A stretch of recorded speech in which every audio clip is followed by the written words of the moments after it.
ओम नमो भगवते वासुदेवाय। बोलो लक्ष्मीपति नारायण की जय हो।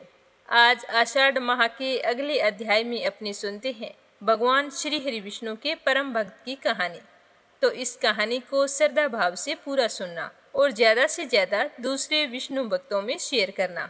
बोलो लक्ष्मीपति नारायण की जय हो। एक गांव में भोला नाम का एक गरीब ब्राह्मण रहता था। उसे शास्त्रों का बहुत ही ज्ञान था। उसके पास गांव का कोई भी व्यक्ति कुछ पूछने के लिए आता तो उसकी परेशानी का उपाय वह तुरंत बता देता, बदले में उनसे कुछ नहीं लेता। तो उस ब्राह्मण की पत्नी यह सब कुछ रोजाना देखती रहती। एक दिन उसने अपने पति से कहा कि स्वामी, आप जो सबको उपाय बताते हो, यह सच में उपाय है या फिर मूर्ख बनाते हो? तो अपनी पत्नी की यह बात सुनकर वह बोला कि तुम मेरी धर्म पत्नी होकर मेरी शिक्षा पर प्रश्न चिन्ह लगा रही हो। मेरी बात कभी झूठी नहीं होती। तो सुधा कहने लगी कि तुम्हारी बातों में अगर इतनी सच्चाई है तो तुम अपने लिए कोई उपाय क्यों नहीं करते? तुम्हें दिखाई नहीं दे रहा कि हम कितने गरीब हैं? तो उसका पति कहने लगा कि अमीरी गरीबी की माया मेरे श्री हरि जाने, लेकिन एक बात है, कभी उन्होंने मुझे आज तक भूखा नहीं सोने दिया। तो यह सुनकर उसकी पत्नी ने कहा कि एक दिन ऐसा भी आ जाएगा कि आपको गांव में कोई नहीं पूछेगा, तब आपको भूखा ही सोना पड़ेगा। पर उस ब्राह्मण पर अपनी पत्नी की बातों का कोई असर नहीं हुआ। वह भगवान विष्णु की भक्ति में लीन रहकर गुजर बसर कर रहा था। तभी एक दिन उसके पास एक सेठ जी आए और वो ब्राह्मण को प्रणाम करके कहने लगा कि हे ब्राह्मण देवता, मेरे पास पैसा तो बहुत है, लेकिन सुख भोगने के लिए संतान नहीं है। इसमें मेरा क्या कसूर है जो मुझे संतान का सुख प्राप्त नहीं हुआ? तो उसकी बात सुनकर ब्राह्मण कहने लगा कि यह आपके पिछले जन्मों का कर्म है, जिसके कारण आपके घर में संतान नहीं हो रही। पिछले जन्म में आप एक शिकारी थे। आपने एक चिड़िया को मार दिया था। वह चिड़िया अपने बच्चों के लिए दाना लेने के लिए गई थी, जिससे उसके बच्चे भूख से तड़प तड़प कर मर गए। इसी कारण आपको इस जन्म में संतान का सुख नहीं मिल रहा। तो सेठ जी कहने लगा कि पंडित जी, आप इसका उपाय बताइए। तो ब्राह्मण ने कहा कि जब आपके पाप कर्म समाप्त हो जाएंगे तो आपको यह सुख मिल सकता है। इसके लिए आपको काफी लंबे समय तक इंतजार करना होगा। तो सेठ जी कहने लगा कि मैं आपका घर धन धान्य से भर दूंगा, किंतु मेरे घर में संतान होने का कोई उपाय बताओ। तो यह सुनकर ब्राह्मण देवता को गुस्सा आ गया। उसने कहा कि तुम मुझे धन से खरीदना चाहते हो, चले जाओ यहाँ से। तुम्हारे कर्मों की सजा तो तुम्हें भुगतनी ही पड़ेगी। तो वह ब्राह्मण देवता गुस्से में वहाँ से चला गया। उसके जाने के बाद में उसकी पत्नी ने कहा कि स्वामी, जब वह सेठ धन देने को तैयार था तो तुम्हें क्या हो गया था? उसे कुछ उल्टा सीधा उपाय बता देते, कम से कम हम धनवान तो हो जाते।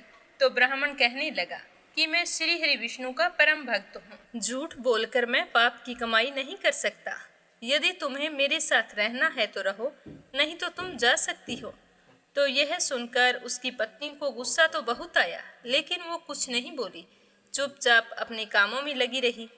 जिस दिन से वो सेठ जी गए थे, उस दिन से गांव के लोगों ने ब्राह्मण के पास आना बंद कर दिया था, क्योंकि सेठ जी ने पूरे गांव में जाकर कहा कि यह लोगों को मूर्ख बनाकर पैसा ठगता है और कहता है कि मैं तो कुछ नहीं लेता, आपकी इच्छा हो वो दे सकते हो। मेरे से तो खूब रुपया ऐंठा है, फिर भी मुझे संतान की प्राप्ति नहीं हुई। तो सेठ जी की ऐसी बातें सुनकर गांव वालों ने उसकी बात पर विश्वास कर लिया और सारे गांव वाले उस ब्राह्मण का विरोध करने लगे। अब कभी भी कोई भी आदमी उसके पास कुछ भी पूछने के लिए नहीं आता और ना ही कोई दान दक्षिणा देता। तो कुछ समय के बाद ब्राह्मण और उसकी पत्नी के भूखे मरने की नौबत आ गई।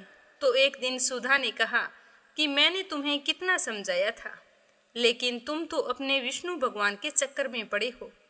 जब हम जिंदा ही नहीं रहेंगे तो भगवान की पूजा कैसे करोगे? अगर सच में आपके भगवान होते और आपकी पूजा से संतुष्ट होते तो क्या हमें ऐसे भूख मरने देते? लेकिन ब्राह्मण ने अपनी पत्नी की बात का कोई जवाब नहीं दिया, बस श्री हरि विष्णु की पूजा करता रहा। एक दिन ऐसा आया कि दोनों से उठा बैठा ही नहीं जा रहा था। वे अपने घर में चुपचाप पड़े हुए थे। तो सुधा कहने लगी कि स्वामी, मुझे तो लगता है मरने का समय आ गया है। तो ब्राह्मण देवता बोला कि भगवान से मिलने का समय आ गया है। अब तू ऐसा कर, आखिरी समय में तो भगवान श्री हरि का ध्यान धर ले। तो दोनों पति पत्नी श्री हरि विष्णु का ध्यान करने लगे। तभी भगवान श्री हरि विष्णु उनकी भक्ति से बहुत ही प्रसन्न हुए और उन्हें दर्शन देने के लिए वहां पर प्रकट हो गए। तो साक्षात अपने सामने भगवान को देखकर ब्राह्मण देवता बहुत ही खुश हुए और कहने लगे कि भगवान, अब तो हमारे अंदर इतनी हिम्मत भी नहीं है कि आपके श्री चरणों में प्रणाम कर सकें। अब तो आप हमें अपनी शरण में ले लीजिए। तो ब्राह्मण के इस तरह के वचन सुनकर विष्णु जी कहने लगे कि तुम मेरे ऐसे भक्त हो जो बिना किसी लालच के मेरी भक्ति कर रहे हो। इसी कारण तुम्हें इस संसार में रहकर धर्म की शिक्षा देनी है। अब तुम दोनों मेरे आशीर्वाद से एकदम ठीक हो जाओगे और तुम्हारा घर धन धन्य से परिपूर्ण हो जाएगा। पर तुम मेरी भक्ति करना मत छोड़ना। ऐसा कहकर श्री हरि विष्णु भगवान अंतर्ध्यान हो गए। उसके बाद से ब्राह्मण देवता और उनकी पत्नी सुधा भगवान श्री हरि विष्णु की पूजा बड़े ही श्रद्धा भाव से करने लगे। बोलो विष्णु भगवान की जय हो।